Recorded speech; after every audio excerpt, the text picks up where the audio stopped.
It's a comedy of errors, this.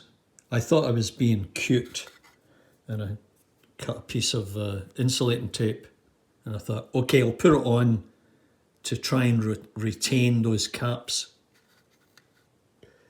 Took it downstairs to put it on the track, and they had popped out. Anyway, they're in. Now I'll need to find out exactly how I keep them in there. What a relief. So I got those springs in there and those little caps on. Now, you see those little tabs? I'm not really sure what function they perform.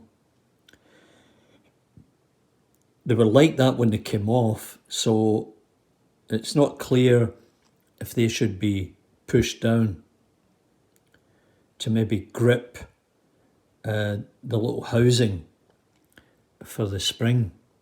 But I've got them on, that's the main thing. But I want to be careful now so that I don't screw this up again and have them pop out. You know, I've applied pressure with a flathead screwdriver to force them down. I just don't want to wreck it. I'm going to test it with a battery to see if I can get it running.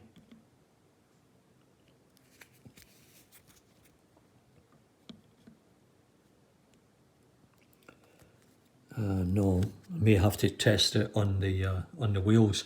Anyway, that's job one accomplished. And I found some spares spring and brushes. I got them at John's Hobbies in downtown Toronto. Unfortunately, they didn't have any of those caps, but then I found them on Triang Hornby Parts. So I'll be getting in touch with and ordering, and I will order a few of these, as I have another motor exactly the same for another Class 47 that I've had for a long time that needs this type of repair. So onwards. I've got the caps back on the motor holding in the springs. It's not perfect.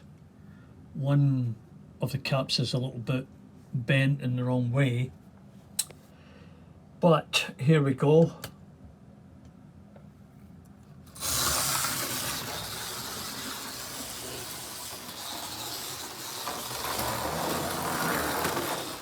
Now that's a problem. It seems to, the rear bogie seems to run off the track when it hits this point here. Finds its way back on again. Okay. The other thing is I haven't got the wiring for the lights resolved. I'm going to have to look at this point and see what it is that's throwing that bogie off.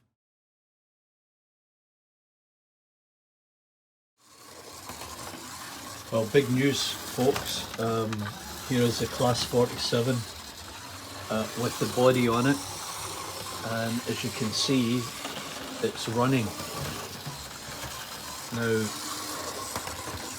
this is on the inside track, and it seems to run okay for the most part. On that track.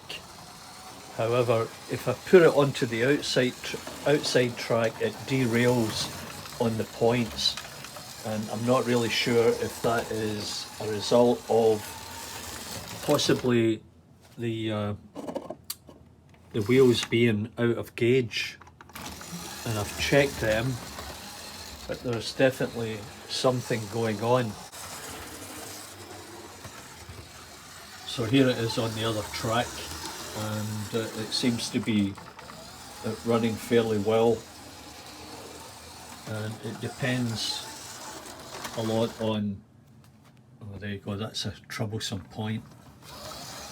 It all depends on which direction that the locomotive is moving.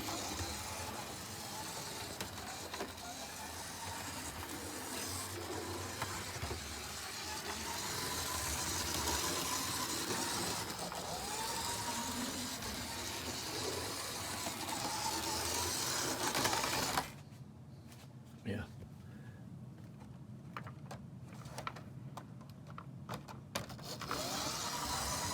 However, you know, the big challenge was to get those caps on, and they are on.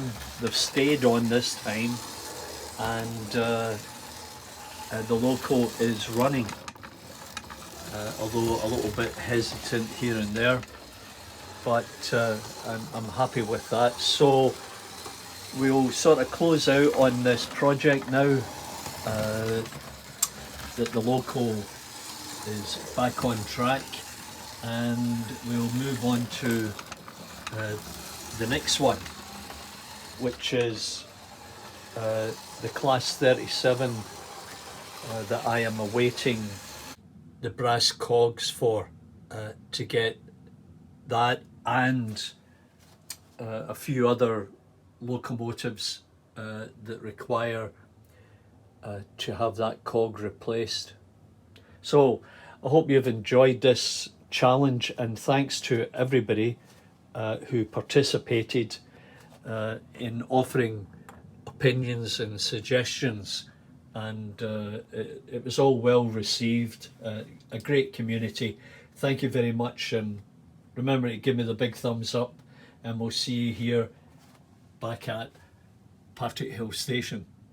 Bye for now.